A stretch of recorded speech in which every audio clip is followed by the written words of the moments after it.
আলোচনার শেষের দিকে এসে আপনাদের জন্য করে যেতে চাই, সেটা হচ্ছে রাসূল সাল্লাল্লাহু আলাইহি ওয়াসাল্লাম বলছেন, মা মিন ক্বরিয়াতিন, এমন কোনো গ্রাম নেই, এমন কোনো অঞ্চল বা এলাকা নেই যেই গ্রামে মাত্র 3 জন মানুষ বসবাস করে, মাত্র 3 জন। আর ওই 3 জন মানুষ সালাত কায়েম করে না জামাতের সাথে। 3 জন একটা বাড়িতে আছে, 3 জন একটা কোম্পানিতে আছে, একটা অফিসে আছে, 3-এর অধিক হলে তো কোনো কথাই নাই। অন্তত পক্ষে 3 জন কোনো মুসলমান এক জায়গায় আছে আর সেখানে জামাতের সালাত কায়েম করে না, ইস্তাহওয়াযা আলাইহিমুশ শাইতান, তাদের উপর শয়তান আক্রমণ করবে, তাদেরকে শয়তান ধরে ফেলবে, তাদেরকে শয়তান খেয়ে ফেলবে।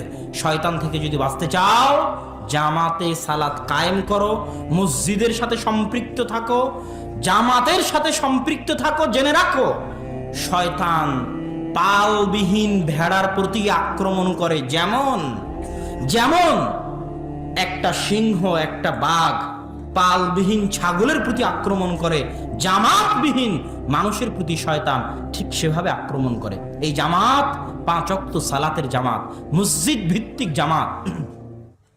মসজিদের সাথে আপনার সম্পর্ক নাই মানে আপনি দিনের রাস্তায় টিকতে পারবেন না।